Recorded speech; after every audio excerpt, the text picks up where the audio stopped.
I'm fine with Kraft mayo. I've eaten that so much, and then Duke's is like in the middle. It gives you this kind of southern feeling, and then I think at the top of my rankings is Blue Plate. I feel like Blue Plate's really good. Blue Plate. So, it's good. It's good. I mean, I like Blue Plate mayonnaise. I'm not gonna lie. I think Blue Plate has some pretty solid mayonnaise. I don't think I've ever had Duke's though. I think Duke's is really similar. I think it's thicker though. Like it's not as easy to spread. I feel like that's why it falls in my rankings. Well, I mean, mayonnaise is really important, man. I only use mayonnaise on sandwiches. Only ketchup on burgers. But Duke's, I'll have to try it. I'll definitely have to try it sometime. Hellman's, what a name for a mayonnaise brand. Dude, Hellman's is trash. I don't know why people love it. And where does Miracle Whip fall? It's in its own category, so it's at the top of its own list. All right, guys, that mayonnaise substitute. I mean, it actually has a unique taste. I mean, most mayonnaise taste the same except for Hellman's. Yeah. But Miracle Whip's good. I enjoy it. So Miracle Whip. Miracle.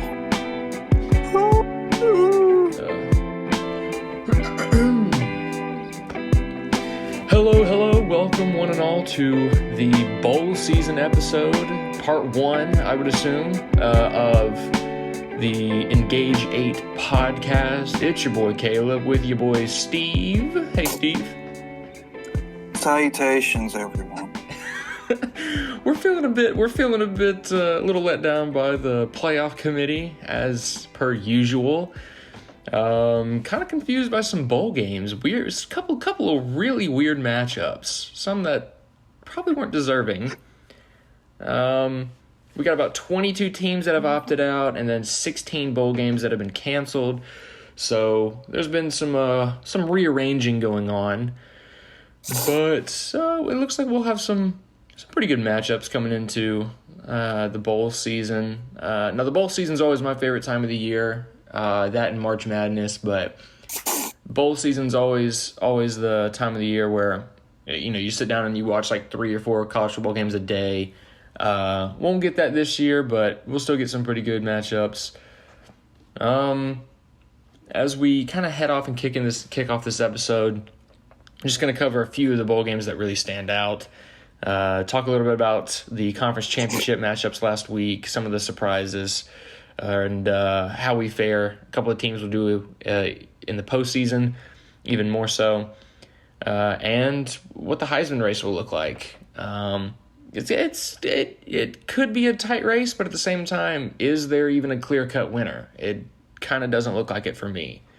But we'll get into that. But first things first, let's go through these conference championships and what happened last week, because it was kind of a weird week. Voting for the playoffs was, I wouldn't say shaken up, but I feel we were let down yet again with it just because of who lost and who won.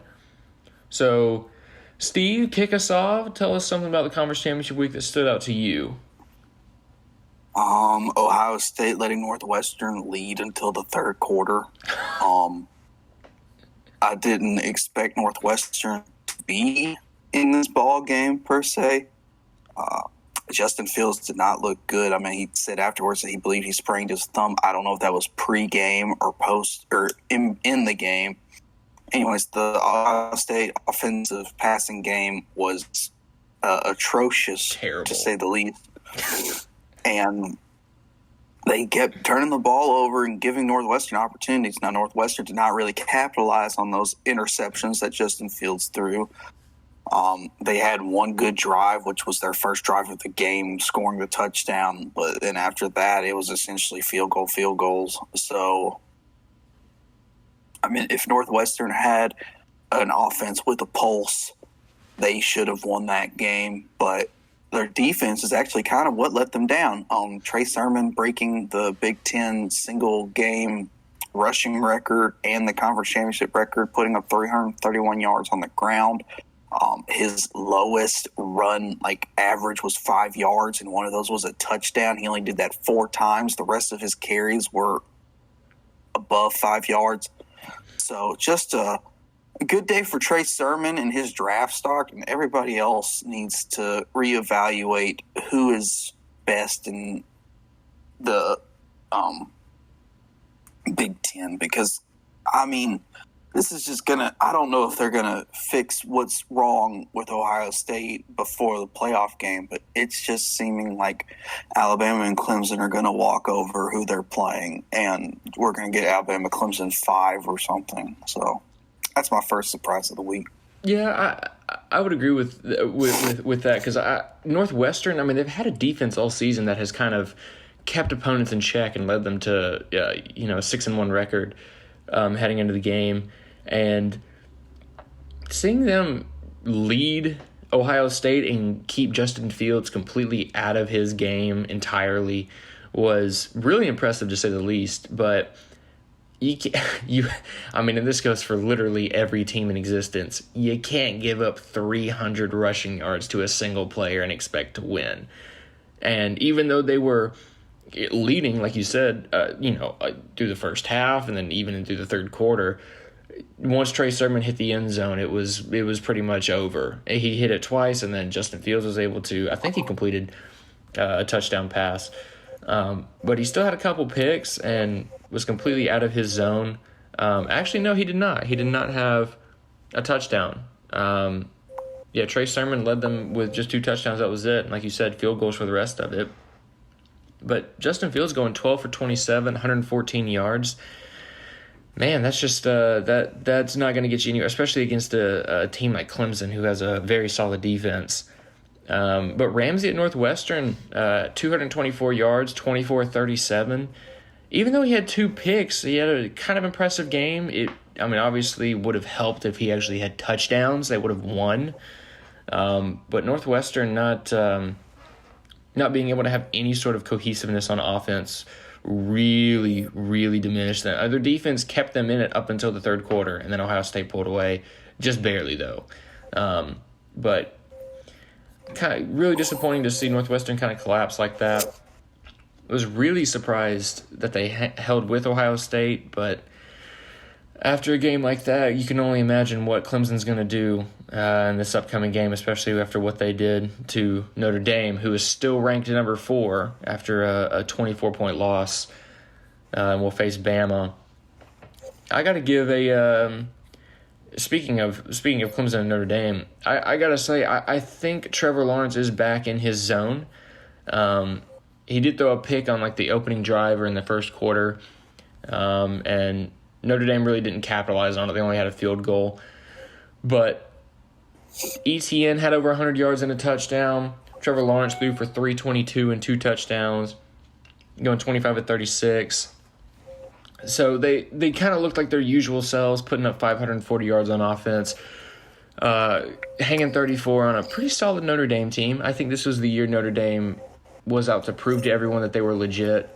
Since 2012, it's kind of been get Notre Dame out of the postseason, especially playoffs and big BCS games, and now playoffs get them out. But I think this was the year for them to really showcase that they were the team that could actually take the Fighting Irish all the way this year. I don't know if they had the chance to win the Natty, but I did see them possibly reaching the Natty if they were able to beat Clemson again.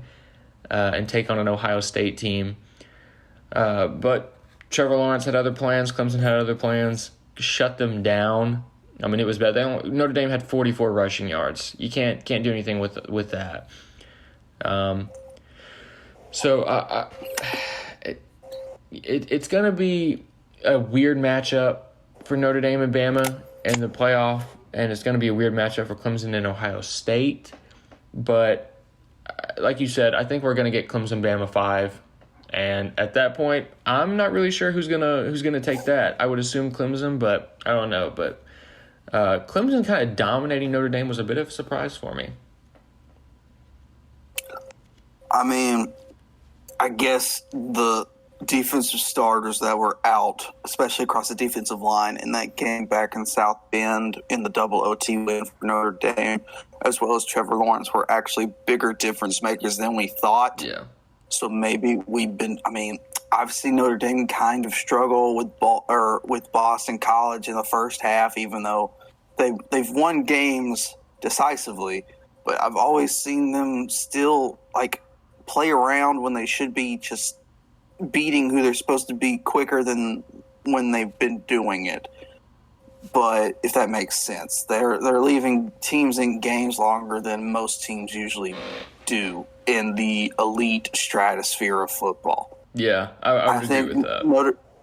Notre Dame has such a hard task of pushing through from a really good football team to the upper status of Alabama, Ohio State, Clemson.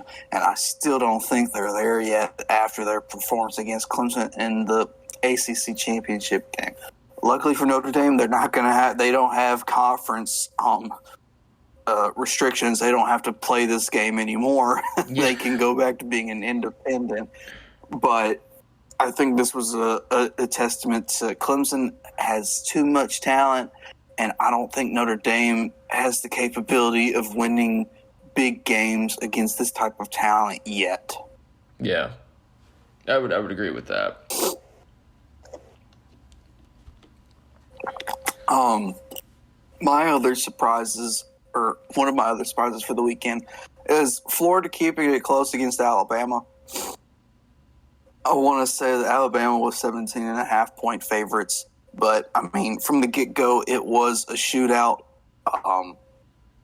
Florida was forcing Alabama to score every time they scored, which Alabama was willing to do so. There wasn't really any stopping them. But just Florida keeping it within a score is improvement to me, but I don't think their offense capitalized on the few defensive stops that they had in the game, and that's what ultimately cost them. Actually, what ultimately cost them is kicking a field goal. Field goals are for cowards, and you cannot win with any sort of three-point strategy against a team as potent as Alabama is this year. Maybe last year, not this year. So as soon as I saw a field goal, I'm like, you can't win games with field goals, Florida. And they were playing from behind ever since. I'm like, if you're going to play Alabama, you got to hit them tick for tack. You got to answer touchdowns with touchdowns just to keep your name in the game. And so Florida was playing from behind the whole time, but it was still an exciting game. There's a lot of pat statting going on. Or stat padding. I don't know what pat statting is. But, yeah. So kudos to Florida, but you were never in the lead. It's kind of like the LSU-Alabama game last year. Yeah, it was exciting, but Alabama never had the lead. Right. So that's my other surprise. I felt like Florida should have been down 2 scores most of the game, but yeah, and we knew going into this game that Florida's defense was their biggest question. Kyle Trask has put up 40-plus touchdowns. He leads in touchdowns and yards in all of college football, and he's the leader for a reason. He isn't just throwing it 50 times a game. He's very efficient. He's incredibly accurate. And so heading into this game, we knew that the only thing that was stopping Florida from having a one loss or no losses on the season was their defense. And there was a few questionable calls on defense that kind of stood out and was like, really? You're going to call a blitz on that play right there? Or you're going to drop a lot of guys into coverage right here, especially when Najee really started going. He got that first rushing touchdown, and then he had 3 receiving touchdowns after that, followed by another rushing touchdown, 5 total touchdowns on the day. And that was the one thing about Bama that I think is so hard for defenses to maintain, is that you have Mac Jones, who's second in yards and second in touchdowns. It's by a pretty significant margin, though. Trask has about 400 more yards passing and I think 7 more touchdowns through the air, 6 or 7. So it's not like it's a close first and second. Trask has kind of pulled himself away. Just being a little bit more dynamic and a little bit more effective in the pass game. But you got weapons all over the field for Bama. And so that Florida defense going into this game, it was kind of like, okay, what can they do to limit Devontae Smith, to limit Najee, and to limit Mac Jones, the big three. And Mac Jones was looking pretty good. He did have that pick that was overturned because Mr. John Mechie came out of nowhere and obliterated that Florida defender, causing a fumble. So Bama got the ball back there. But Florida, I mean, you can't be upset with their performance. The only people you can be upset with by the performance was both teams' defense. Because Bama was expected to drop 50 and only give up about 20 to Florida. And, I mean, Florida kept it within 6. They scored, and there was just a little bit of time left. They were able to get a stop, and then I think they had 11 seconds to go like 80 yards, which is pretty impossible. But, you know, with Trask and how he was carving up that Bama defense, it wasn't impossible for him or for Florida. But took a sack on that play, and they couldn't get set in time, and so Bama won the SEC championship. Very reminiscent of the Georgia championship, Bama Georgia in 2012, where they ended it on a deflected pass that was still caught, that was able to run timeout. They couldn't get out of bounds in time. So Bama, I think a lot of weaknesses showed for Bama defensively, especially in the pass game. Run game was able to kind of keep Florida in check a little bit. Trask was able to get moving on his feet a lot. I think he had like 12 or 13 rushes, which was a season high, and had a couple of rushing touchdowns. So kudos to Trask in that offense. But the defense giving up 52, you can't do that and expect to win games. But that was a huge surprise, honestly.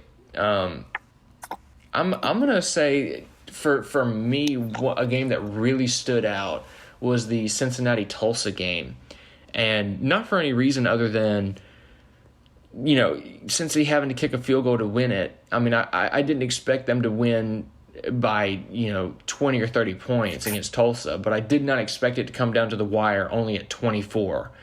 Cincy won 27-24 in a last-second field goal, put them at 9-0. And they should be the number 4 in the playoff, if not the number 3.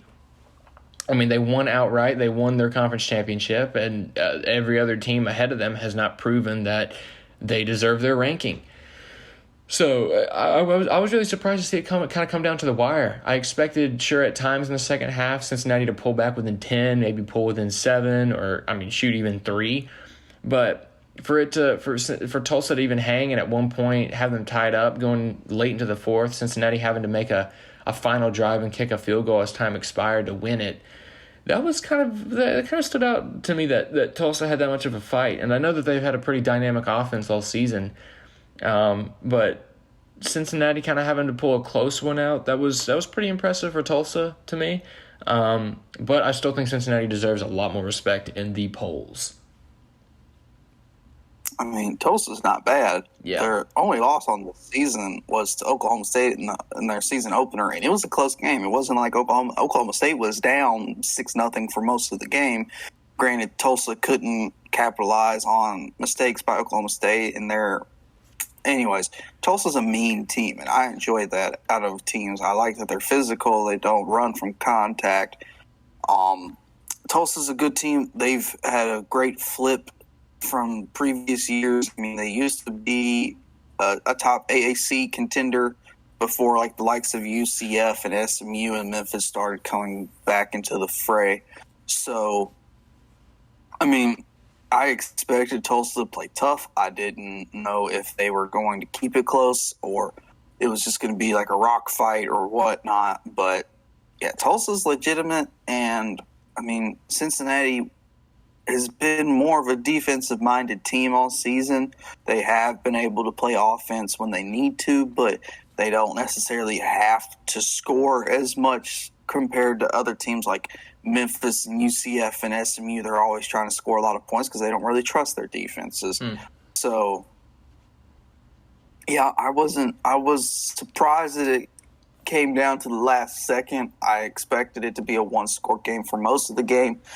And then maybe making a 2-score game late in the fourth or whatnot. I didn't expect it to have to come down to a field goal. So, I mean, good job, Tulsa. That's a good performance against a really good team in your conference, and you don't really get a bowl game to show for it.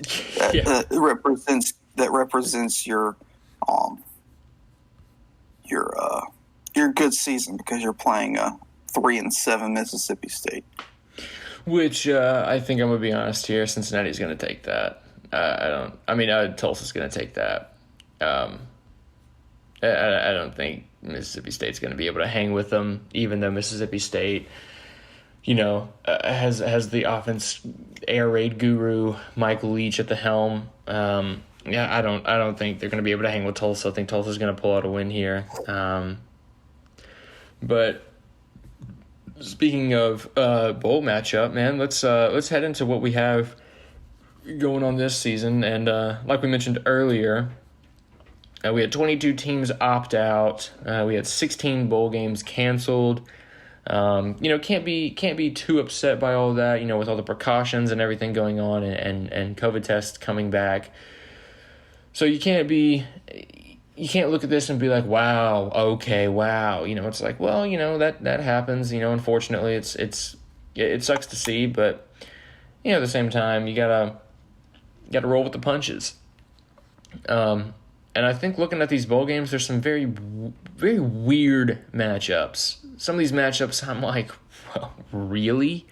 Is this for real? And I think the biggest one to me is the Outback Bowl. You got an Indiana team with one loss who rightfully deserved a higher ranking and probably a better bowl. I mean, their only team is the Ohio State, who the voters are putting in at number 3 in the polls to go to the playoffs to face Clemson. But you put them up against an Ole Miss team that, sure, Ole Miss isn't. I wouldn't say they're terrible, but at the same time, Ole Miss is not a team that I would put in a position like that to go up against a team as good as Indiana.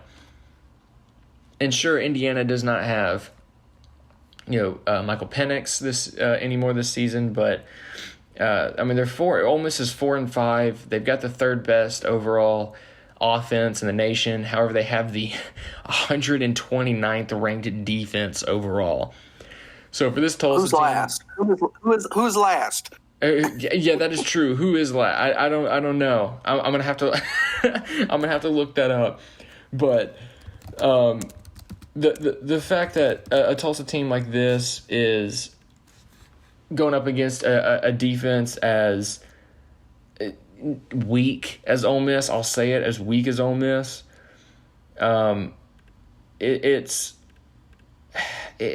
I feel Tulsa's just gonna completely pull it away, and I wouldn't say dominate the game, but I think that they're gonna win by a hefty margin. Indiana. Oh, what did I say? Tulsa? Yeah, I'm in Indiana. Yeah. Yeah, I think Indiana's definitely gonna win by, I would say 17. I think Matt Corral's just gonna have one of his games where instead of looking elite, he's just not gonna look like himself, and he's just gonna have one of those games. His season has been so up and down. One game he throws for 5 touchdowns, like 80% completion for 400 yards, and then the next game he throws for 200 yards with 4 picks and a touchdown. So I think he's gonna have one of those games against Indiana because Indiana's defense is pretty solid. They got a really good pass defense, but I see Indiana pulling away with that one. Ole Miss is a special team this season because they beat LSU's single season record from last year in total offensive yards a game. I think it's like 562 a game compared to 555 that LSU was putting up last season. But they're also giving up almost as much yards defensively as Tennessee was in 2016 with about 522. I think Tennessee's was like 536. So they are just opposite sides of the spectrum in terms of offensive and defensive efficiency. I mean, Indiana's been playing ball hawk all season. They made Justin Fields look bad in their game against him. But I mean, I feel like if Indiana can't put up points, Ole Miss is going to regardless. I mean, Matt Corral had one of his crazy performances when he throws 5 picks and fumbles once against LSU, and they still came within 1 score of beating LSU. They were driving down the field. They were at the 20 before he got sacked and fumbled, and the ball game was over. So Ole Miss can still put up 6 turnovers and keep it close. Yeah. So, I think it'll be interesting. I hate that Indiana didn't get a New Year's Six bowl because everyone else did, except for Northwestern. But so, I mean, it is what it is. But I don't know. It'll either be an Indiana constricting Ole Miss 17-7 win, or it'll be something stupid. There's no in between. Yeah, that's all you can really expect from Ole Miss, Indiana, at this point in the season, because we don't know what Indiana's going to be able to do, and we have no idea what Ole Miss is going to do. So that'll be a weird matchup. Steve, what are you looking forward to? I like the Arizona Bowl. It's Ball State versus San Jose State, your MAC champion versus your Mountain West champion, which is it's a unique matchup. And these are also 2 of my MVPs from this past week. San Jose State getting their first title, any conference championship title since 1991 when they were still in the Big West. Oh, man. Ball State, this is their first title since 1996. So the little guys have finally gotten their day, and I'm excited to see this game. I hope San Jose State can actually make the flight out, since their governor is threatening to block their flight to the Arizona Bowl, which would, I understand COVID protocols, but shoot, man, the Rose Bowl got moved to Texas, and Texas is having more cases a day than we're Pasadena. So I don't know.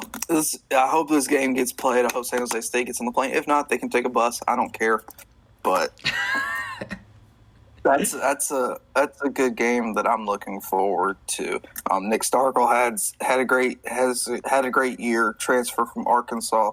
Ball State, I expected Buffalo to actually take care of them pretty swiftly in the MAC championship game, but Ball State was resilient. They pressured the quarterback. They made Buffalo uncomfortable. They didn't really let Jared Patterson and Marks Jr. get running and get momentum on the ground. And Ball State was just a very efficient team. And so I'm expecting this game to be a good one. Absolutely. And it's always good to see conference champions go against each other, because you know that regardless of conference, they're good teams. It doesn't matter if you're, in the MAC or the Mountain West or whatever it may be. If you win out the conference, you're a pretty good team. It's not. It isn't just. It isn't a fluke that you won out your conference and you got the title. So I'm expecting, like you said, a pretty solid game from Nick Starkel at San Jose, and I think Ball State's going to be able to really hang with them and do some damage. I don't think it'll be necessarily a shootout. I think it'll be a very, very balanced game. I think it'll be one of the more balanced games of the bowl season. Ball State with a 10-point win over Buffalo. They're 6-1 on the season, and they got a pretty solid offense. Their defense is not up to par, I would say, but I think against San Jose State, I think they'll come ready to play, and I think they'll put on a good show, and it'll be a pretty solid game. Aside from that, looking at this schedule, I think the only other one that really stands out is the Cheez-It Bowl, which would be Miami and Oklahoma State. I think that's the only bowl game with 2 ranked teams heading into the matchup, besides the New Year's Six and the college football playoff. But Miami coming off a absolutely brutal loss a couple weeks ago to North Carolina, and I got to tell you, man, they have some identity to find. They're kind of middle of the pack with their defense and slightly above average with their offense. Going up against a pretty decent Oklahoma State team, but at the same time, you never know what to expect from either of these teams. Oklahoma State at one point was looking like they really could be running the table. And we started out 4-0 before they lost in overtime to Texas, and then took another L to Oklahoma and another one to TCU. And the only time they seem to lose is when they can't put up more than 24 points. Against Texas, sure, they lost. They had 34, but that one went to overtime. And they've had a couple games where they've scored, like 16 over Tulsa, 27 over West Virginia. But, at times they're dropping 50, they're dropping 42, they're dropping 47. And they're kind of right down the middle, 41st overall offense, 40th in defense. So this Oklahoma State team and this Miami team going head-to-head, it's going to be a pretty good matchup to see how Derek King goes up against this Oklahoma State team, and how how the Cowboys offense is able to respond to a lot of the dynamic playmaking that Derek King has. But I'm looking forward to the Cheez-It Bowl. I'm thinking it's going to be a pretty solid matchup. I don't know what Miami is going to show up in this game. And I don't know what Oklahoma State team's going to show up in this game. This is going to be the team that allows Miami to do 5 turnovers and still win the ball game like TCU did earlier, or is this going to be an Oklahoma State team that competes and beats a really good Iowa State team? Likewise, I don't know if this is the Miami.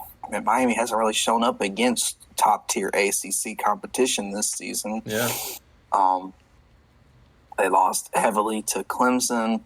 They lost to North Carolina, and who else did they lose to? I think that's it. They just have 2 losses on the season. Yeah, that's it. But I don't know. They took care of lesser competition, but they didn't produce against semi-decent and really good ACC talent with Clemson, North Carolina. So I don't know how Miami's going to play. I don't know if any teams anywhere outside of the playoff are even motivated to play. They've been playing nonstop. They've had so much COVID problems and whatnot. So this bowl season could be sloppy, and people on these teams really might not care. So it'll be interesting to see what version of these teams show up, as well as those across the country as the bowl season progresses. Yeah, I agree. I think this bowl season is just going to be weird. I don't think anything normal is going to happen, and I'm really hoping it's not a boring bowl season. I think that there's going to be a bunch of games. I'd say a vast majority of them where it's just going to be like, what is going on? Is either of the teams even awake right now? I could see that in the Ole Miss Indiana game. I could see that in the Mississippi State Tulsa game. I could see that in the UCF BYU game even. Appalachian State on the 21st, yesterday, at the time this is being recorded, they dropped 56 on North Texas to get the win at the Myrtle Beach Bowl. But yeah, this bowl season is going to be very interesting. I'll say that. It'll just be very interesting to see what happens. So with that, we'll transition to some of the New Year's Six bowl games and the playoffs. These games will be between December 30th and January 2nd. I think, honestly, looking at these matchups, I'm not a big fan of the Oregon-Iowa State matchup. Not a huge fan of the Cincinnati-Georgia matchup. I think Cincinnati should have gotten a better opponent. I feel like Cincinnati should be playing A&M, but the Orange Bowl is SEC, ACC, so we got A&M, North Carolina in that one. Honestly, I think the game that's really going to, out of all of these, that's really going to be the most fun to watch is going to be the A&M North Carolina game and the Cincinnati Georgia game. I think Oklahoma Florida is obviously going to be a shootout. I see Florida probably taking that one, but at the same time, I'm not too positive. But out of all the New Year's Six games, I think the one that I'm probably going to be watching most intently will be the A&M North Carolina game. What about you? What are you looking forward to in those? Honestly, when you think of Florida, Oklahoma, and Oklahoma has the better defense this year, something is wrong. Yes. So, expecting Florida to, I don't know if Oklahoma's defense can deal with the firepower of Florida's offense. I don't know if Oklahoma's even played a team outside of themselves that can put up points like Florida can. So, that one will be interesting. I hope Georgia's not motivated to play this game like they have been in previous years, like the Cotton Bowl, where a Texas team that had no real reason to beat Georgia. So I'm hoping that Cincinnati can pull. Actually, I hope all the undefeated Group of 5 champions in Coastal Carolina, Cincinnati, and San Jose State all win their bowl games, so then all of them can claim a title and nobody can do anything about it. So I'm hoping Cincinnati beats Georgia. It's going to be a tall task now that JT Daniels has awakened as the true starter for Georgia. And he's been just putting up ridiculous numbers ever since he got his first start. Texas A&M, North Carolina, it depends on what kind of North Carolina shows up. Is it the ones that lost to Florida State and Virginia, or is this going to be the team that manhandled Miami? Texas A&M, they're all bitter about not getting into the playoff despite having, I think, one win against a team over 500. I guess 2 now since LSU beat Ole Miss. But I don't know. I'd like North Carolina to shut them up, but we'll see what happens.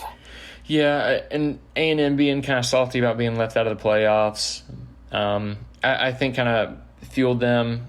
It may fuel them in this game, but at the same time, I think them knowing that they were one spot away from being in the playoffs, which maybe they deserved after Notre Dame got absolutely manhandled by Clemson.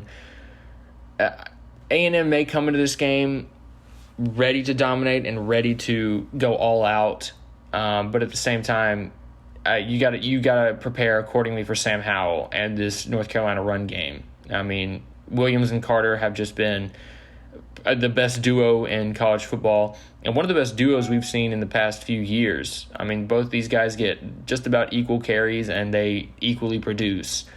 So A&M's got a big task ahead of them with North Carolina, but North Carolina's got to be able to get past this A&M defense and see if they can limit Kellen Mond in the pass game and in the run game to at least keep the score close and hopefully not blow any late leads or give up something drastic,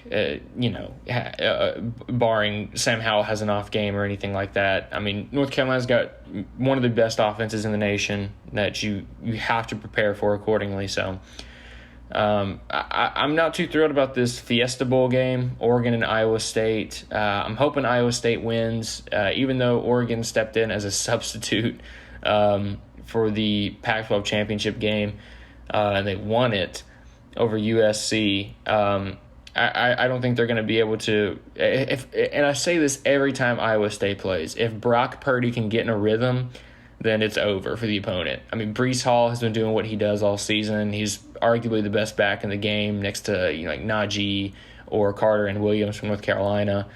But I don't think Oregon's going to be able to handle Iowa State's offense, and I think Iowa State's just going to pull away with it.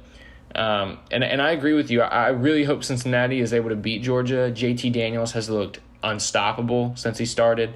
And if they had JT Daniels starting all season the way he's playing right now, I would see Georgia in the SEC championship and possibly winning it.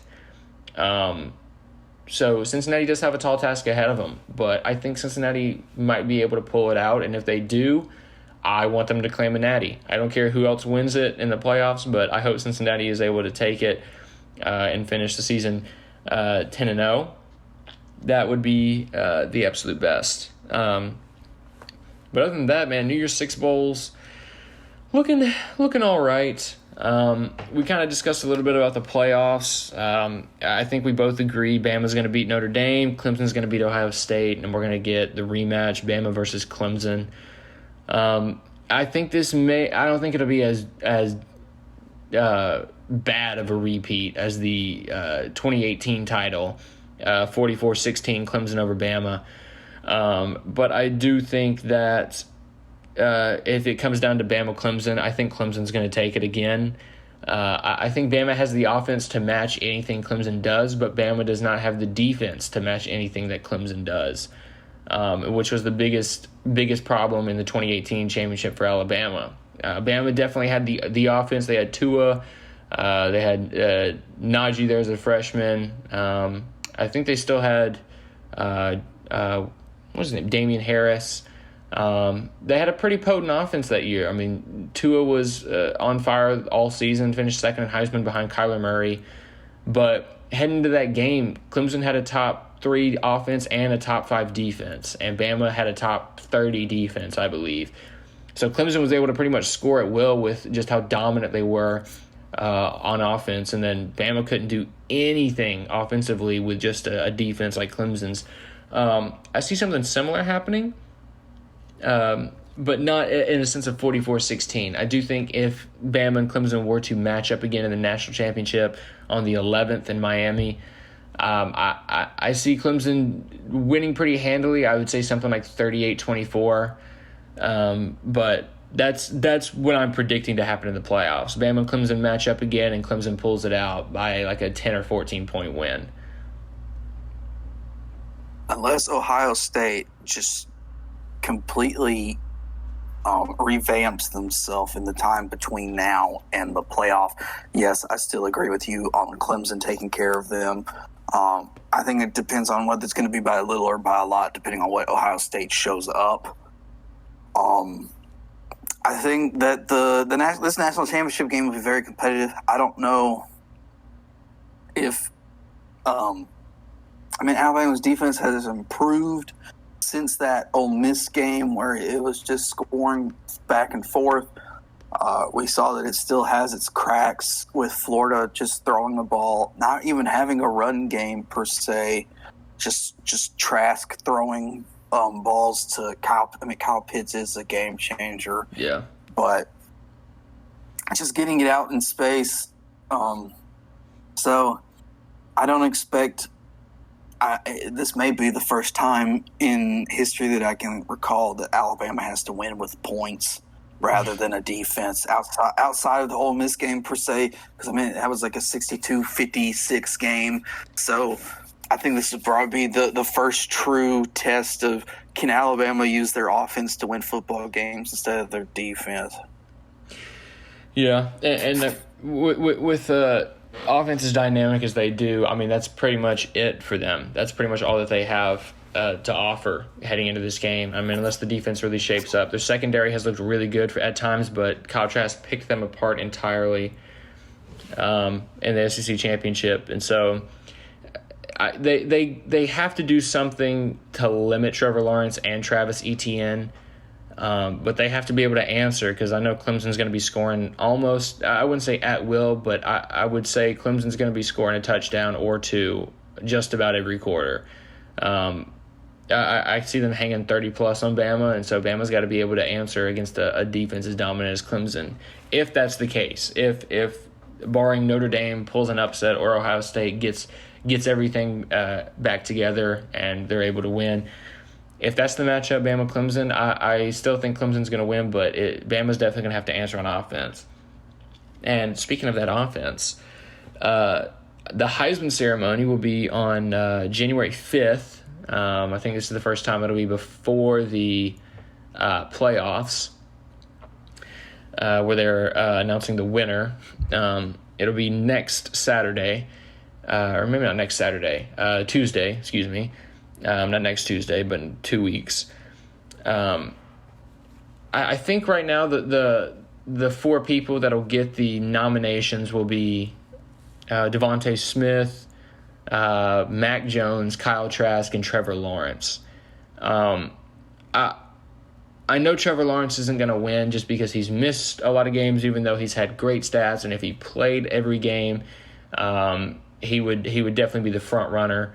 But right now, I'm kind of hoping that the Heisman ceremony goes the right way, and that they finally stop making it a quarterback award and they give it to a receiver. I would love to see Devontae Smith win it, although I think Kyle Trask might take it just based on his statistical performances. They did finish with 3 losses at Florida, and the loss to LSU may have taken him out of the race, having 3 turnovers in the first half, even though he was able to kind of recover and really make adjustments to bring Florida back into the game. But I think that game may have taken him out. However, I do see him being the 1 or 2 in the final voting, but I would love to see Devontae Smith win it. Steve, who do you think right now deserves the Heisman, but who do you think is also going to win the Heisman? I think Devontae Smith deserves the Heisman. I think he's broken the SEC single season touchdown record for wide receivers. He makes it look so easy, and I think people forget that he has such footwork and explosiveness and agility to just get himself that open. Yeah. I mean, people think that it's just great play calling from Sark, which most of the time it is, but Devontae Smith is the one who has to make that separation happen. And so I feel like he's the most deserving. He is the favorite at this point in time. But it would be really nice to see a guy win the Heisman that's not a quarterback, and this would be the first wide receiver to win one since 91. Yeah. So it's been nearly 20 years. So I don't know if I'm getting my math right. 30. Almost 30, yeah. Almost 30 years, excuse me. So I feel like he's the most deserving. Will he win it? That's the real question. I don't think even though Kyle Trask is statistically at the top of the leaderboards, I don't know if that is enough, because they like to look at your team play, even though this is like the individual, like best individual performance award. And Lamar Jackson was able to win this with a 9-3 Louisville team that had no like playoff aspirations because they were losing teams they shouldn't have lost to. I don't know if that is going to be the same mindset for Kyle Trask. I don't know if Trevor Lawrence is going to make a late surge. I mean, the voting ended yesterday, so nobody can make any more or get any more insight with the New Year's 6 games in the playoffs. So I think as of now, Devontae Smith should win the Heisman. Will he? I don't know. I don't know if Mac Jones. I don't know if the 3 Alabama players, Najee, Devontae, and Mac Jones, are going to share votes, and that could hurt them and ultimately lead to a Kyle Trask or Trevor Lawrence Heisman. I mean, Trevor Lawrence has been one of the best individuals playing football since he came into the league as a freshman. So I'm okay with Trevor winning it or Devontae winning it. I'd really like Devontae to win it. But I could see maybe a Mac Jones dark horse win. So I think it's going to come down to 2 quarterbacks and a wide receiver. Yeah, and I kind of hope they keep it with those 3. I kind of hope they don't try to incorporate anybody outside. I mean, Lawrence obviously is one of the best players in college football, no question. I mean, he's proven that for 3 years now. But I would love to see Devontae win. I think he deserves it just after the season he's had in only 11 games. I mean, he's put up like 1,600 yards receiving and maybe not 1,600. I think it's like 1,200. And 16 touchdowns is what he has, receiving touchdowns, and he has a rushing and a punt return touchdown as well. So it would be great to see that, but they may go a different route and give it to Mac Jones or Kyle Trask, which, I mean, rightfully so. Both those guys have had great seasons, especially Trask. But, I mean, even Najee as well. I mean, he's the all-time leading rusher and touchdown leader in Alabama history, which is pretty big because Bama's been known for their running backs throughout all their history. And he set an SEC championship game record with 5 total touchdowns. But Heisman race, there's no guarantee, but there's clear front runners. But I think that'll be super interesting to see. And with that, I think we're going to wrap this up just because bowl games are kicking off this week, and we've got a lot to look forward to. And it's going to be, hopefully it's an entertaining postseason, to say the least, hopefully. But we'll see as time goes on. Hopefully the playoffs live up to it, and hopefully no game is a blowout. We get some good stuff, and then national championship as well be a really good game. But we will have to see. Other than that, I think we will wrap this up and come back next week, discuss some of the bowl games that have been happening, and get ready for the playoffs coming up next Friday, I think. Friday or Saturday, whatever day it is. Or Saturday. I think that the first is on. No? It's Friday. Yeah, it's Friday. Well, I'm getting my days wrong. Anyways, so with that, we will head out and see y'all next week.